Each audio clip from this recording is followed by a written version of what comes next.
الحمد لله رب العالمين والصلاة والسلام على أشرف الأنبياء والمرسلين نبينا محمد وعلى آله وأصحابه أجمعين. أعوذ بالله من الشيطان الرجيم. بسم الله الرحمن الرحيم. هل أتى على الإنسان حين من الدهر لم يكن شيئا مذكورا إنا خلقنا الإنسان من نطفة أمشاج نبتليه فجعلناه سميعا بصيرا إنا هديناه السبيل إما شاكرا وإما كفورا إنا أعتدنا للكافرين سلاسلا وأغلالا وسعيرا. اس سورہ کا نام سورۃ الدہر ہے. دہر کا مطلب ہوتا ہے زمانہ. انسان پر ایک ایسا زمانہ گزرا ہے کہ جس زمانے کا تذکرہ کرنا بھی مناسب نہیں ہوتا، یا اس زمانے میں انسان خود کسی قابل ذکر چیز نہیں ہوتا. اس سورہ کا دوسرا نام ہے سورۃ الانسان. اس کی پہلی آیت میں لفظ انسان بھی ہے اور پہلی آیت میں لفظ دہر بھی ہے. اس مناسبت سے انسان بھی سورہ کا نام رکھا گیا اور دہر بھی سورہ کا نام رکھا گیا. اس سورہ میں انسان کی تخلیق کے مراحل کا تذکرہ کیا گیا ہے. اس مناسبت سے سورہ کا نام سورہ انسان رکھا گیا. اس سورہ کے مکی اور مدنی ہونے میں اختلاف ہے. کچھ لوگوں نے مکی کہا، کچھ لوگوں نے مدنی کہا. جمہور علماء نے اس سورہ کو مدنی کہا ہے، یعنی ہجرت مدینہ کے بعد یہ سورہ نازل ہوئی. یاد رکھیے گا، مدینہ کی جانب ہجرت سے پہلے جو سورت نازل ہو چکی ہے، ایسی سورہ کو سورہ مکی سورہ کہا جاتا ہے، وہ چاہے مکہ کے علاقے میں ہو یا کہیں اور ہو. اور جو سورہ مدینہ کی جانب ہجرت کرنے کے بعد نازل ہوئی ہو، ایسی سورہ کو مدنی کہا جاتا ہے، اگرچہ وہ سورہ مکہ میں یا عرفہ میں، مزدلفہ میں، منی میں کہیں بھی نازل ہوئی. اس سورہ کے مکی اور مدنی ہونے میں اختلاف ہے. کچھ لوگوں نے مکی کہا، زیادہ تر لوگوں نے مدنی کہا ہے. اس سورہ کا مرکزی مضمون ہے انسان کے عمل کا بدلہ دیا جانا. انسان اچھا بھی عمل کرتا ہے، برا بھی عمل کرتا ہے. اچھے عمل کا اچھا بدلہ ہوتا ہے، برے عمل کا اسی اعتبار سے بدلہ دیا جاتا ہے. اس کا خاص اور مرکزی مضمون انسان کے اعمال کے بدلہ کے دیے جانے کا تذکرہ ہے. هل أتى على الإنسان حين من الدهر لم يكن شيئا مذكورا. کیا انسان پر زمانوں میں سے ایک ایسا زمانہ نہیں گزرا ہے کہ جس زمانے میں لم یکن شیئا مذکورا، وہ کوئی قابل ذکر چیز نہیں تھا. دوسرا ترجمہ کیا گیا کہ یقیناً انسان پر ایسا زمانہ آیا ہے کہ جس زمانے میں وہ کوئی قابل ذکر چیز نہیں تھا. مفہوم دونوں کا ایک ہی ہے. مطلب کیا اس کا ہوا؟ انسان کی تخلیق سے پہلے، آدم علیہ السلام کے بنائے جانے سے پہلے، اللہ نے پانی اور مٹی کو ایک ساتھ ملا کر کیچڑ بنا دیا، اور ایک مدت تک اس کی یہی صورتحال رہی. انسان کا عطا پتہ نہیں تھا، اس کا کوئی تذکرہ اور ذکر نہیں تھا. اسی کی جانب اشارہ کیا ہے کہ ہزاروں لاکھوں سال اس دنیا کے گزر رہے ہیں. پھر انسان کی تخلیق کا مسئلہ آیا تو انسان پر ایسا دور گزرا ہے جب یہ کوئی چیز ہی نہیں تھی، یا یہ کوئی قابل تذکرہ قابل ذکر چیز تھا ہی نہیں. جب وجود ہی نہیں تھا تو اس کا تذکرہ کہاں سے ہوگا؟ پھر اللہ تبارک و تعالیٰ نے انسان کو پیدا کیا. دوسری بات یہ بیان کی گئی، انسان پر ایک ایسا زمانہ ایسا دور گزرا ہے جس دور کا تذکرہ کرنا انسان مناسب ہی نہیں سمجھتا ہے. قابل ذکر کوئی چیز نہیں. ایک تو کہ انسان مٹی اور گارا میں پڑا ہوا ہے، دوسرا مختلف قسم کے غلہ جات میں پڑا ہوا ہے، کھانے پینے کی چیزوں میں پڑا ہوا ہے. پھر انسان اسے کھاتا ہے اور انسان کے جسم میں وہ مادہ تیار ہوتا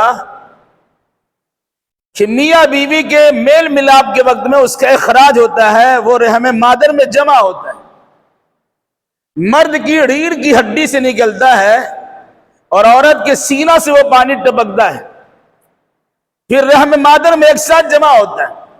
مرد کا پانی عورت کے انڈا سے جب ملتا ہے پھر اس میں کیفیات کچھ بنتے ہیں اور پھر انسان جنم لیتا ہے. اس کا وجود پذیر وہاں ہوتا ہے، سراسر اس کا کوئی تذکرہ نہیں ہے، کوئی ذکر نہیں کرتا ہے. علاوہ اس کے جو کیفیت میاں بیوی کے ملنے کی ہوتی ہے اور جب پانی کا قطرہ نکلتا ہے تو انسان اس وقت میں وقتی طور سے جذباتیت سے دوچار تو ہوتا ہے، خوب مزہ آتا ہے ملنے ملانے میں، لیکن جب انسان کا جوش ٹھنڈا ہوتا اور پانی کا قطرہ نکل کے باہر چلا آتا تو اس میں جو بدبو ہوتی ہے اس بدبو کے نتیجے میں انسان گھن محسوس کرتا ہے. اس کے جسم میں لگے یا کپڑا میں لگے اس کا تذکرہ کرنا بھی مناسب نہیں سمجھتا. جب تک اس کو دھوتا نہیں ہے تب تک اس کو سکون نصیب نہیں ہوتا. اس حالت کی طرف تذکرہ کرتے ہوئے کہا کہ کیا انسان پہ ایسا دور نہیں گزرا ہے کہ جب وہ کوئی قابل ذکر چیز نہیں تھا یا جس کا تذکرہ کرنا بھی مناسب نہیں سمجھتا تھا. مقصد کہ انسان ایسے مراحل سے گزرنے کے بعد رحم مادر میں جمع ہو کر 7 یا 9 مہینے تک ماں کے پیٹ میں رہ کر اچھی شکل و صورت کے ساتھ دنیا میں باہر آتا ہے. انسان جو اپنی تخلیق پر پیدائش کے مرحلوں پہ غور کرے گا تو جو روئے زمین پر انسان اتراتا ہے، تکبر کرتا ہے، غرور کرتا ہے، اپنے رب کی ناقدری اور ناشکری کرتا ہے، اپنے رب سے بغاوت کرتا ہے، وہ کرنا چھوڑ دے گا اگر وہ انسان اپنی پیدائش پہ غور و فکر کرے گا. فرمایا هل اتى على الانسان حين من الدهر، کیا انسان پر وقتوں میں سے ایک ویسا وقت نہیں گزرا ہے لم يكن شيئا مذکورا، جب وہ انسان کوئی قابل ذکر چیز نہیں تھا، جس کا تذکرہ بھی موجود نہیں تھا یا جس کا تذکرہ کرنا بھی مناسب نہیں سمجھا جاتا. پھر تھوڑی تفصیل بیان کی گئی. انا خلقنا الانسان من نطفۃ امشاج، ہم نے انسان کو ملے جلے منی کے قطرہ سے پیدا کیا. انسان پیدا کیسے ہوتا ہے پوری صراحت کے ساتھ آج کتابوں میں موجود ہے. پیدائش کی شکلیں کیا ہوتی ہیں، کن کن مرحلوں سے گزرنا پڑتا ہے، کہتے کیسے کیسے اوقات اس میں صرف ہوتے ہیں، کس قسم کے حالات پیدا ہوتے ہیں، وہ ساری تفصیلات موجود ہیں. آج کے سائنسی ایجادات اکتشافات نے اس پر سے پردہ ہٹا دیا اور عوام و خواص کو معلومات فراہم کر دیا. جبکہ جس زمانے میں قرآن کا نزول ہوا 1450 سال پہلے، انسان اس کی حقیقت کو سمجھتا بھی نہیں تھا کیا تھا. اور ڈاکٹری کی دنیا میں یہ ساری چیزیں بڑی تفصیلات کے ساتھ موجود ہے. تو قرآن کہتا ہے ہم نے انسان کو ملے جلے نطفے سے پیدا کیا. مراد کیا ہے؟ انسان کے جسم کے اندر ہی جو نطفہ تیار ہوتا ہے اس میں بھی کئی مادے شامل ہوتے ہیں. ان مادوں کی شمولیت کے ساتھ مرد کے ذریعے سے وہ پانی باہر ہوتا ہے، وہ بھی نطفہ ہوتا ہے. اس میں بھی کئی چیزوں کی شمولیت ملاوٹ ہوتی ہے. دوسری چیز، پھر وہی چیز جب رحم مادر میں جمع ہوتی ہے اور عورت کے بھی پانی نکلتا ہے، پھر عورت مرد کے پانی آپس میں ملتے ہیں. اس ملنے کے بعد وہاں گھومتا رہتا ہے. رحم مادر کا ایک حصہ کھلا، جس کا پانی اس میں داخل ہو گیا وہی استقرار حمل ہوتا ہے اور بچے کے ٹھہرنے کی صورت ہوتی ہے. اگر رحم کا منہ نہیں کھلتا، وہ پانی گردش کرتا گھومتا رہتا ہے اور پھر باہر چلا آتا ہے. ایک وقت میں انسانی مادہ جو مادہ منویہ کی شکل میں خارج ہوتا ہے، کروڑوں بچہ پیدا کرنے کی اس کے اندر صلاحیت ہوتی ہے. جرسوں میں کروڑوں ہوتے ہیں، لیکن اللہ تبارک و تعالی اس میں سے جو مناسب سمجھتا ہے بچے کو جنم دیتا ہے. کبھی ایک بچہ ہوتا ہے، کبھی 2 بچہ ہوتا ہے، کبھی 3 بچہ ہوتا ہے. گزشتہ ہفتے ایک رپورٹ آئی تھی، ایک عورت نے ساتھ ساتھ 10 بچے جنم دیا. اس طرح قرآن نے کیا کہا کہ ہم نے انسان کو منی کے قطرات کے ملے جلے قطرات سے انسان کو پیدا کیا. عورت مرد دونوں کو پانی ملتا ہے تو بچہ پیدا ہوتا ہے.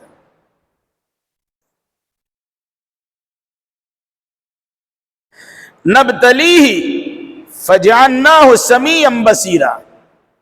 ہم انسان کو پیدا کیوں کرتے ہیں؟ پیدا کرنے کی وجہ بتلائی تاکہ اس دنیا میں انسان کو بھیج کر ہم آزمائیں. انسان تو فی نفسی کچھ نہیں تھا، عدم سے وجود ملانے والا اللہ ہے. کچھ نہیں تھا تو جسم دینے والا اللہ ہے. یہ دنیا انسان کے لیے دار العمل بھی ہے اور دار الامتحان بھی ہے. یہ عمل کی جگہ ہے، کام کرنے کی جگہ ہے، اور یہ امتحان گاہ بھی ہے.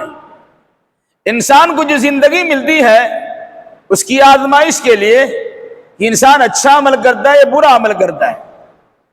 اس لیے اللہ تبارک و تعالیٰ نے کہا نبتلیہ، ہم انسان کو اس لیے پیدا کر رہے ہیں تاکہ ہم اسے آزمائے.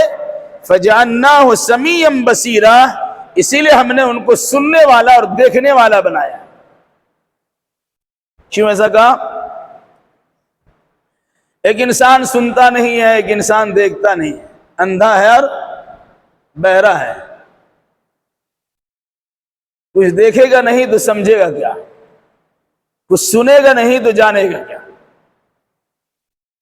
اگر ایک انسان بہرا ہے لیکن آنکھ سے دیکھ رہا ہے تو کائنات کو دیکھ کر عبرت و نصیحت حاصل کر سکتا ہے.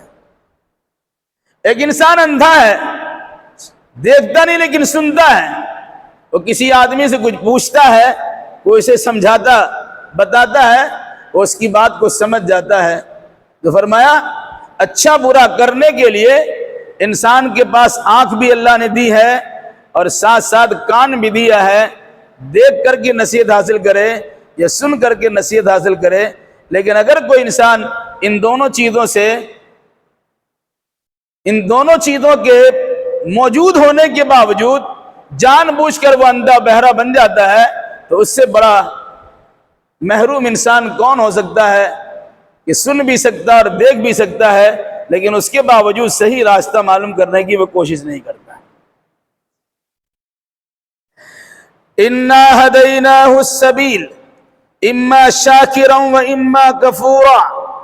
ہم نے انسان کو راستہ دکھا دیا ہے. اب انسان کو اختیار ہے چاہے وہ شکر گزار بن جائے چاہے ناشکرہ بن جائے. انسان کو راستہ دکھانے کی کئی شکلیں ہیں. ایک تو یہ ہے کہ انسان کو اللہ نے سوچنے سمجھنے کی صلاحیت دی ہے، صحیح غلط میں تمیز کرنے کی صلاحیت دی ہے. وہ دیکھ کر اور سن کر وہ راستہ معلوم کر سکتا ہے، یہ لیاقت دی ہے. دوسری بات، اللہ نے آسمان و زمین میں کائنات میں آفاق و انفس میں ایسی نشانیاں رکھی ہے کہ انسان اس میں غور و فکر کر کے اپنے خالق کو پہچان سکتا ہے. آسمان میں غور کرنے کا حکم دیا گیا، زمین میں غور کرنے کا حکم دیا گیا، دریا اور سمندر میں غور کرنے کا حکم دیا گیا، پہاڑوں اور چٹیل میدانوں اور بیابانوں میں غور فکر کرنے کا حکم دیا گیا۔ جب انسان ان چیزوں میں غور و فکر کرے گا تو قدرت کی صناعی اور بناوٹ پر یقین کر لے گا کہ کوئی ایسی ذات ہے جس نے آسمان و زمین کے نظام کو سجایا ہے اور وہی اس کو چلا رہی ہے۔ کیا فرمایا؟ اِنَّا هَدَيْنَاهُ السَّبِيلَ، ہم نے انسان کو راستہ دکھا دیا۔ ایک تو انسان کی فطرت میں یہ بات داخل کی، دوسرا اللہ تبارک و تعالی انسان کے سامنے اپنی مخلوقات کو رکھا کہ اس سے دیکھ کر عبرت حاصل کرے، اور تیسری بات اللہ تبارک و تعالی انسان کو راستہ دکھانے کے لیے انبیاء و مرسلین کو بھیجتا رہا ہے۔ اور جب یہ سلسلے رسالت و نبوت کا خاتمہ ہو گیا، اس کے بعد مبلغین اور مصلحین کا سلسلہ جاری کیا، اور آج تک جاری ہے اور قیامت تک جاری رہے۔ اس کے باوجود انسان اگر سنتا نہیں ہے، سمجھتا نہیں ہے، دیکھتا نہیں، اصلاح نہیں کرتا ہے، تو در حقیقت انسان کی سوء قسمت ہے، سومی قسمت ہے یا بد نصیبی ہے۔ فرمایا اِنَّا هَدَيْنَاهُ السَّبِيلَ، ہم نے انسان کو راستہ دکھا دیا ہے، اما شاکرا و اما کفورا۔ اب انسان کی ذمہ داری ہے یا تو وہ شکر گزار بن جائے یا وہ ناشکرا بن جائے۔ اللہ کی نعمتوں کو دیکھنے کے بعد انسان شکر اس طرح سے ادا کرے گا کہ سب سے پہلے اپنے خالق کو پہچانے گا اور ان مخلوقات میں غور و فکر کر کے اپنی اصلاح کرنے کی کوشش کرے گا، ساتھ ساتھ شکریہ ادا کرے گا کہ اللہ نے ہماری تمام تر ضرورتوں کو پوری کرنے کے لیے بے شمار اسباب و وسائل کو فراہم کر دیا۔ تو کچھ لوگ شکر گزار ہوتے ہیں، کچھ لوگ ناشکرا ہوتے ہیں۔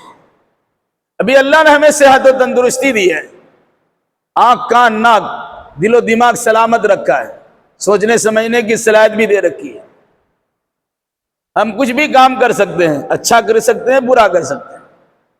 اچھا کریں گے تو اچھا فائدہ ملے گا، برا کریں گے تو اس کا وبال ہم ہی کو ملے گا۔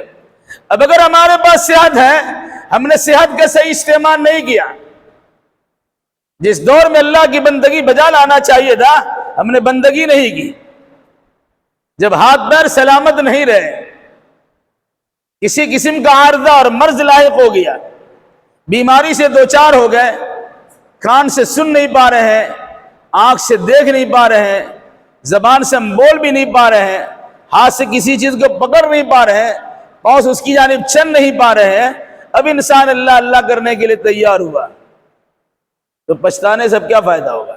اس لیے جو وقت صحت و تندرستی کے ساتھ ہمیں آپ کو ملا ہوا ہے، ہمیں اس کی قدر کرنی چاہیے اور اسے اللہ کی بندگی میں لگانے کی کوشش کرنی چاہیے۔ اِنَّا أَعْتَدْنَا لِلْكَافِرِينَ سَلَاسِلَ وَأَغْلَالًا وَسَعِيرًا، یقیناً ہم نے کافروں کے لیے زنجیریں اور توق اور بھڑکتی ہوئی آگ تیار کر رکھی۔ کافر سے مراد جو انسان انکار کرتا ہے وہ بھی ہے، اور یہاں کافر سے مراد وہ انسان جو ناشکری کرتا ہے، اللہ کی نعمتوں کی ناقدری کرتا ہے، وہ بھی ہے۔ مراد کیا ہوا؟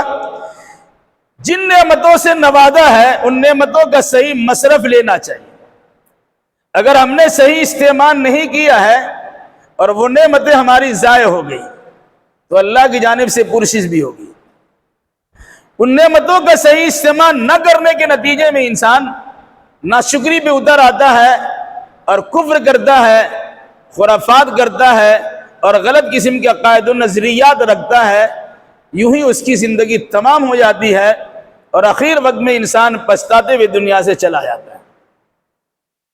فرمایا جو انسان ناشکرا ہوتا ہے، جو انسان اللہ اس کے رسول کا انکار کرتا ہے، ایسے ناشکروں کے لیے اور ایسے کافروں کے لیے ہم نے زنجیریں تیار کر رکھی ہے۔ جیسے مجرم کو زنجیر میں جکڑ دیا جاتا ہے اور جیل کی سلاخوں میں ڈال دیا جاتا ہے، اسی طریقے سے کبھی کبھی انسان کے گردن میں پٹا ڈال دیا جاتا ہے، جس کو توق ڈالنا بولتے ہیں۔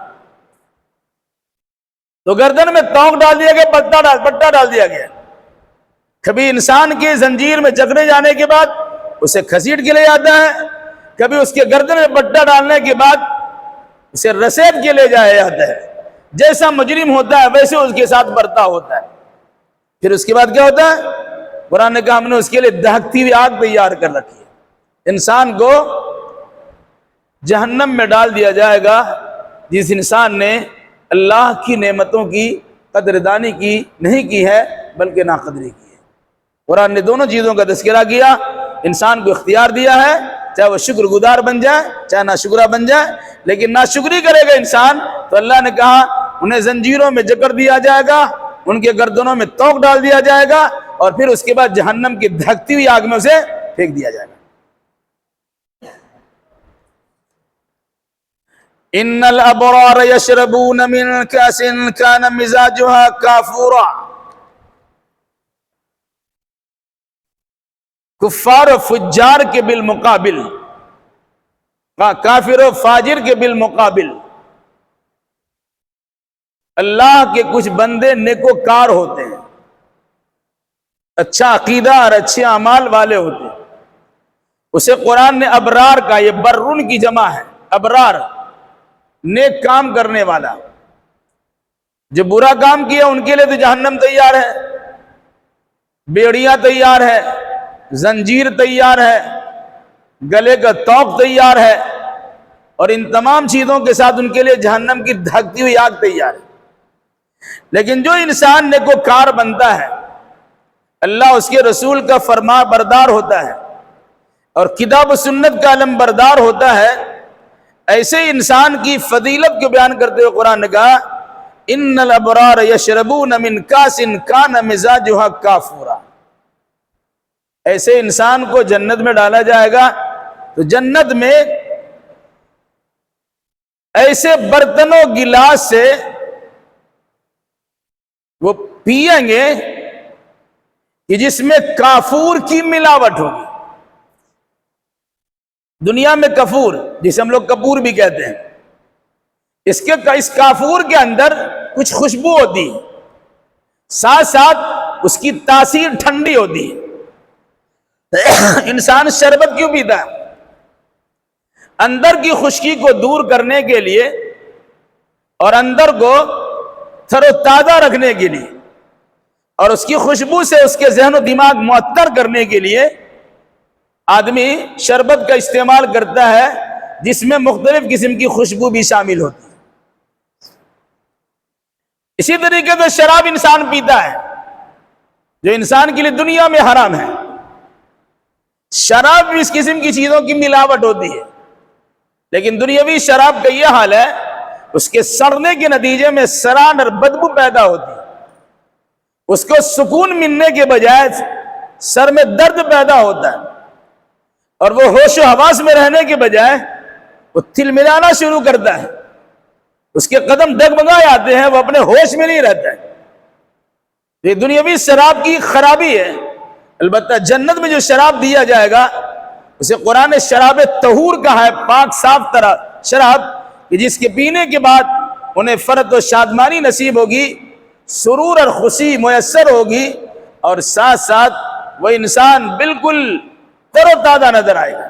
فرمایا جو نیک لوگ ہوں گے وہ ایسے گلاس سے شراب پیئیں گے کان مزاجها کافورا، جس میں کافور کی ملاوٹ ہوگی۔ بلکہ قرآن نے حسرات کی ہے این یشرب بها عباد اللہ یفجرونها تفجیرا، یہ کافور سے بنے ہوئے شراب کا باضابطہ چشمہ ہوگا، یہ چھوٹا سا بوتل نہیں ہے بلکہ پورا چشمہ اور نہر ہے۔ اس نہر سے یہ لوگ پیئیں گے، اور اسی پر اکتفا نہیں ہے، اللہ کے بندے اس نہر سے پیئیں گے، یفجرونہا تفجیرا، اور جدھر چاہیں گے اس سے نہر نکال کے نالی بنا کر اپنے پاس لے کے چلے آئیں گے۔ اس طرح کھیت کھلیان والے کیاری بناتے ہیں اور پانی ادھر سے ادھر لے آتے ہیں، کہا اتنی وافر مقدار میں اس نہر و چشمہ کے اندر کافور سے تیار کردہ شراب ہوگی جسے انسان پیے گا تو پیے گا، جدھر جائے گا اپنا اشارہ کرے گا وہیں وہ چیز پہنچا دی جائے گی، یعنی بڑی فراغت کے ساتھ، کثیر مقدار میں، بلا مشقت، بڑی آسانی کے ساتھ وہ چیز اس کے ارد گرد گھومتی رہے گی۔ جب انسان چاہے گا جس طرح پانی پیتا ہے اس طرح اسے پیے گا اور فرحت و شادمانی محسوس کرے گا۔ یوفون بالنذر ویخافون یوما کان شرہ مستطیرا، یہ اللہ کے بندے اپنی نذر کو پوری کرتے ہیں اور اس دن سے ڈرتے ہیں جس دن کی آفت پورے طور سے پھیلی ہوئی ہوگی۔ دنیا میں دو طرح کے لوگ، اچھے برے۔ برے لوگوں کا انجام تو جہنم ہے۔ اچھے لوگوں کا تذکرہ کرتے ہوئے کہا، اچھے لوگ جب کوئی وعدہ کرتے ہیں یا کوئی نظر مانتے ہیں اس نظر کو پوری کرتے ہیں۔ نظر کیا ہے؟ انسان اپنے اوپر اللہ کی کسی عبادت کو لازم کر لیتا ہے۔ اگر میرا فلاں کام ہو گیا میں 2 روزہ رکھوں گا، فلاں کام ہو گیا تو میں 2-4 رکعت سنت پڑھ لوں گا، میرا فلاں کام ہو جائے گا تو مسجد مدرسہ میں کچھ تعاون کر دوں گا، میرا کام ہو جائے گا اتنے غریب کو کھلا دوں گا۔ یہ نظر ہے۔ اولاً اس طرح کی نظر ماننا نہیں چاہیے، کیونکہ اللہ آپ کی عبادتوں کا بھوکا نہیں ہے کہ نظر کی رشوت پیش کر دے اللہ عبادت کر دیں گے، ایسا لگتا ہے کہ اللہ عبادت کا بھوکا ہے۔ اولاً تو اس قسم کی نظر ماننا نہیں چاہیے۔ لیکن اگر کسی نے اللہ ہی کے لیے نظر مانی اور جائز چیز کی نظر مانی ہے تو پھر اس نظر کو پورا کرنا ضروری ہے۔ آپ نے نظر مان لیا میرا کام ہو جائے گا، امتحان پاس کر جائیں گے تو 2 روزہ 3 روزہ رکھ لیں گے۔ آپ پاس ہو گئے، آپ کو نوکری لگ گئی، آپ نے جس بات پہ اس نظر کو موقوف کیا تھا وہ چیز حاصل ہو گئی تو آپ کو نظر پورا کرنا ضروری ہوگا۔ لیکن اگر آپ نے ناجائز چیز کی نظر مانی، کہا اگر یہ میرا کام ہو گیا تو خواجہ صاحب کے مزار پہ چادر چڑھا دوں گا یا خواجہ صاحب کے مزار کی زیارت کر لوں گا، ایسی نظر ماننا جائز ہی نہیں ہے۔ اور اگر مان لیا بھی تو اس کو پورا کرنا جائز نہیں ہے۔ محرم کا زمانہ ہے کہ لوگ نظر مانتے ہیں کہ میرا بچہ اچھا ہو جائے گا تو اس کو پیک ہرکارا بنا دیں گے۔ دیکھتے ہیں شہروں میں بچے سادہ رنگ کے کپڑا پہنے ہوتے ہیں یا گرین رنگ کے کپڑے پہنے ہوتے ہیں اور پورے بدن میں جھنجھنا آگے گھومتے رہتے ہیں، سب نظر ہوتی ہے۔ کوئی کان چھدا کے کچھ بالا پہنتا رہتا ہے۔ اس طرح کی نظر ماننا جائز ہی نہیں ہے، اور اگر کسی نظر مان ہی لیا تو اس کو پورا کرنا بھی جائز نہیں ہے۔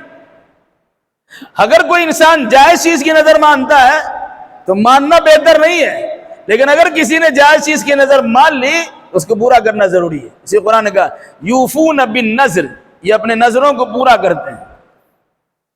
وَيَخَافُونَ يَوْمًا كَانَ شَرُّهُ مُسْتَطِيرًا، اور یہ اس دن سے ڈرتے ہیں جس دن کی آفت و مصیبت پھیلی ہوئی ہوگی، یعنی قیامت کا ڈر رہتا ہے کہ قیامت کے دن دودھ کا دودھ اور پانی کا پانی فیصلہ ہو جائے گا۔ انسان نے جیسا عمل کیا ہے، جیسا کارنامہ انجام دیا ہے، اس مناسبت سے انسان کے ساتھ اللہ تبارک و تعالیٰ کا برتاؤ ہوگا۔ تو آدمی ڈرتا ہے کہ اگر ہم خلاف شریعت کام کر کے جائیں گے، اللہ اس کے رسول کی نافرمانی کر کے جائیں گے تو میدان محشر میں ہماری پیشی ہوگی، پرشش ہوگی، سوال جواب ہوگا، اور پھر اس کے بعد تو ہم عذاب سے دوچار ہو جائیں گے۔ اس عذاب سے بچنے کے لیے انسان یہاں صحیح کام کرتا ہے، اور اگر اللہ سے یا بندہ سے کوئی وعدہ کیا، نظر مانا، تو اسے پورا بھی کرتا ہے۔ وَيُطْعِمُونَ الطَّعَامَ عَلَىٰ حُبِّهِ مِسْكِينًا وَيَتِيمًا وَأَسِيرًا، یہ اللہ کے بندے جنہیں عباد اللہ کہا جاتا ہے، اللہ کے بندے کہا جاتا ہے، نیکوکار انسان کہا جاتا ہے،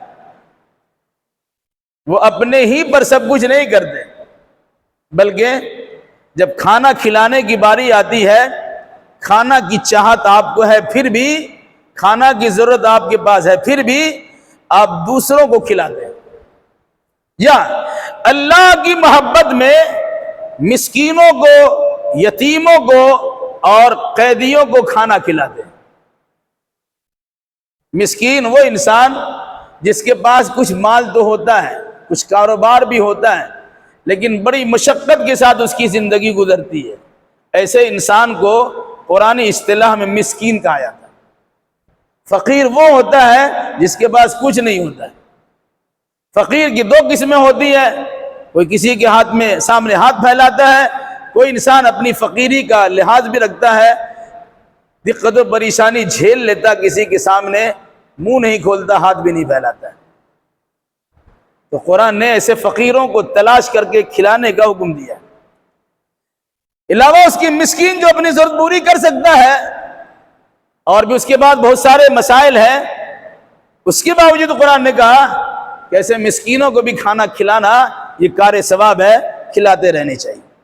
رہا یتیم، وہ بچہ نابالغی میں جس کا والد کا انتقال ہو جاتا ہے، ایسے بچے کو یتیم کہا جاتا۔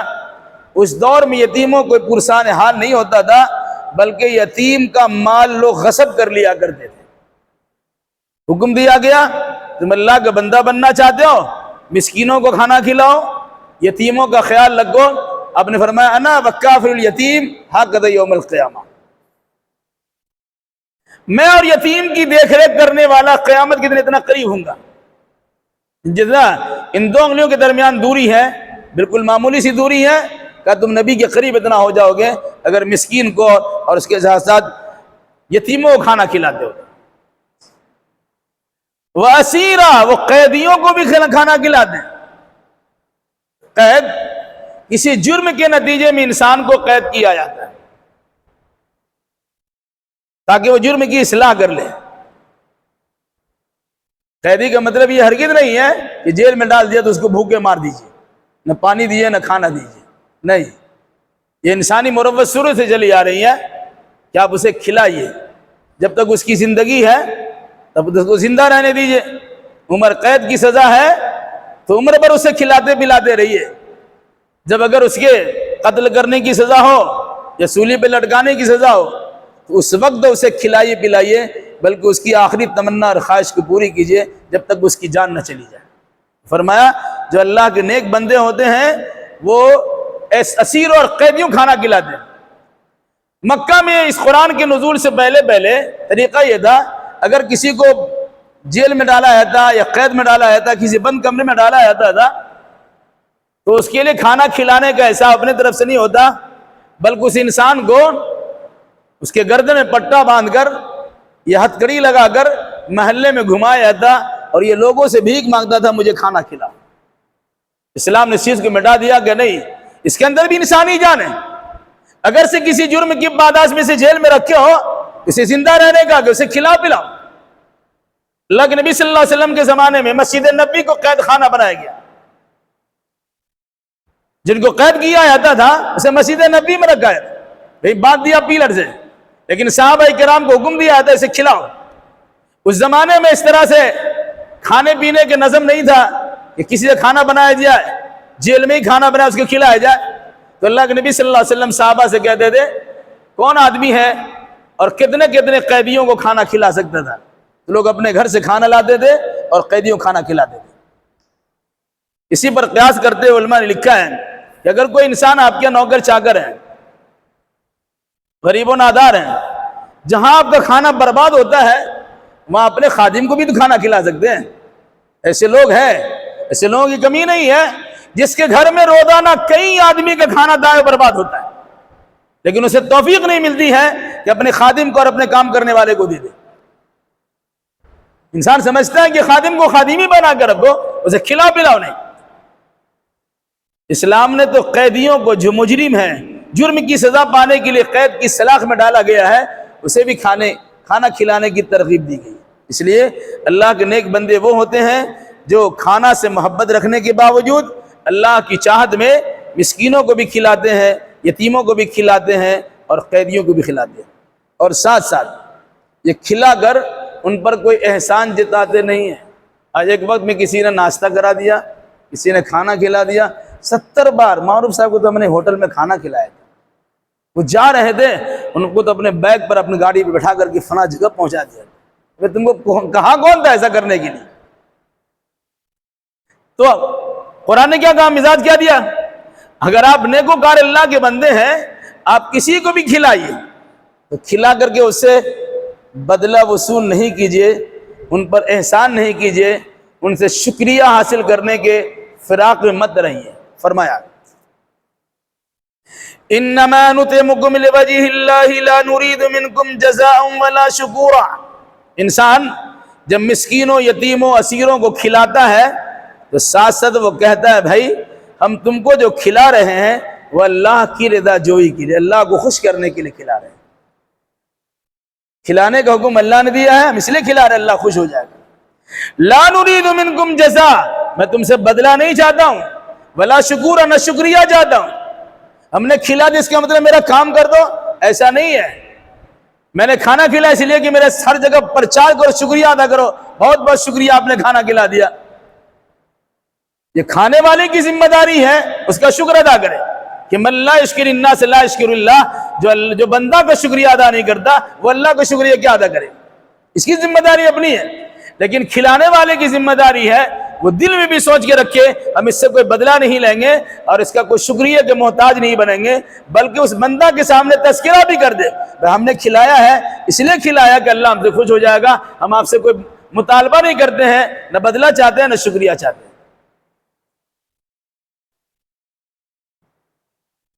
انا نخاف من ربنا یوما عبوسا قمطریرا۔ وہ بندہ کہتے ہیں اللہ کے بندے ہم ڈرتے ہیں اپنے رب سے اس دن کے عذاب سے جو دن ترشرو بنا دینے والا ہے اور بڑا لمبا دن ہے، مراد قیامت کا۔ انسان جب قیامت میں پہنچے گا اچھا انسان تو تر و تازہ رہے گا، خوش و خرم رہے گا، لیکن جو انسان مجرم ہوگا اسے اپنے جرم کا پتہ چل جائے گا، وہاں پہنچنے کے بعد اس کی گردن جھکی ہوئی ہوگی، ان کے چہرے سے ہوائیاں اڑ رہی ہوگی، چہرے کالے پڑ چکے ہوں گے، وہ شرمندہ ہوگا، منہ بنا ہوا ہوگا، جیسے مجرموں کا حال ہوتا ہے۔ اب پکڑے کیا ہوگا؟ تو کہا ہم اپنے رب سے اس دن کے عذاب سے ڈرتے ہیں جس دن میں انسان کا چہرہ بگڑ جائے گا، اور جو دن چھوٹا موٹا نہیں، بڑا لمبا دن ہے، 50,000 سال کے برابر کا ایک دن ہے، یا کم سے کم 1,000 سال کے برابر کا دن۔ اندازہ لگا لیے 1,000 سال کتنا ہوگا؟ 1,000 سال کے برابر ایک دن، 360 دن کا ایک سال ہوتا ہے، 1,000 سال کا کتنا بڑا دن ہوگا اندازہ لگا لیے۔ تو کہا ہم اس دن سے ڈرتے ہیں جس دن میں انسان کے چہرے بگڑ جائیں گے، اور وہ دن آفت و مصیبت کے اعتبار سے بڑا لمبا چوڑا دن ہوگا۔ فَوَقَاهُمُ اللَّهُ شَرَّ ذَلِكَ الْيَوْمِ وَلَقَّاهُمْ نَضْرَةً وَسُرُورًا۔ تو اللہ تبارک و تعالی اللہ اپنے ان بندوں کو اس دن کی مصیبت سے بچا لے گا، اس دن کی آفت سے بچا لے گا۔ وَلَقَّاهُمْ نَضْرَةً وَسُرُورًا، اور اس دن اسے تر و تازگی عطا کر دے گا اور خوشی اور مسرت عطا کر دے گا۔ ناشکرہ انسان کے لیے اس دن تباہی و بربادی ہے، لیکن شکر گزار انسان کے لیے اس دن اللہ کی جانب سے ان تباہی و بربادی سے حفاظت اور بچاؤ ہے، بلکہ اللہ کی جانب سے تر و تازگی انہیں بخشا جائے گا اور خوش و خرم اسے رکھا جائے گا۔ اور یہ معاملہ کیوں ہوگا؟ وَجَزَاهُمْ بِمَا صَبَرُوا جَنَّةً وَحَرِيرًا، یہ بدلہ ان کو اللہ تبارک و تعالیٰ دے گا ان کے صبر کرنے کی وجہ سے۔ بدلے کی شکل کیا ہوگی؟ اللہ پہلے جنت عطا کرے گا اور ساتھ ساتھ جنت میں حلے اور جوڑے عطا فرمائے گا۔ انسان پہلے گھر کی تلاش میں رہتا ہے، سر چھپانے کے لیے کوئی جگہ مل جائے، پھر اس کے بعد اپنی سہولت کے مطابق اپنے جسم پر کپڑا زیب تن کرتا ہے، جیسی سہولت ہوتی ہے انسان ویسا کپڑا پہنتا ہے۔ تو کہا انسان نے دنیا میں جو صبر کیا ہے، مصائب و آلام کو جھیلا ہے، پریشانیوں کو برداشت کیا ہے، اللہ کی عبادت میں ہونے والی تکلیف کو جھیل لیا ہے، اور بہت ساری تکالیف کو انہوں نے برداشت کر لیا، اس صبر کی وجہ سے اللہ تبارک و تعالیٰ انہیں بدلہ کے طور پر جنت عطا کرے گا۔ اور جب انسان جنت میں جائے گا تو سب سے پہلے جنت کے یونیفارم پہنا دیا جائے گا، جنت کا جوڑا پہنا دیا جائے گا۔ اس میں قرآن مقدس کی تفصیلات ہیں، سبز رنگ کے موٹے اور پتلے ریشمی لباس پہنائے جائیں گے، تفصیل انشاءاللہ آئندہ۔ بتانا مقصد یہ ہے، انسان کو اللہ تبارک و تعالیٰ نے پیدا کیا ہے، انسان کو اختیار دیا، وہ اللہ کا شکر گزار بندہ بن کے زندگی گزارے یا نا شکرہ بندہ بن کے زندگی گزارے۔ نا شکرہ انسان کے لیے جہنم ہے، جہاں سزا ہے، جہاں بیڑیاں ہے، جہاں توق ہے، جہاں زنجیریں ہیں، جہاں آگ ہی آگ ہے، جہاں تکلیف ہی تکلیف ہے۔ البتہ شکر گزار بندوں کے لیے اللہ تبارک و تعالیٰ نے جنت رکھی ہے، جہاں آرام و سکون ہے اور ہر قسم کی آسائش اور راحت کا سامان ہے۔ اللہ سے دعا کیجیے اللہ ہم جملہ مسلمانوں کو کتاب و سنت کی روشنی میں ایسے اعمال بجا لانے کی توفیق دے کہ جس کے نتیجے میں جنت ہمارا ٹھکانہ بن سکے۔ اقول قولی ھذا واستغفر اللہ لی ولکم ولسائر المسلمین وآخر دعوانا الحمدللہ۔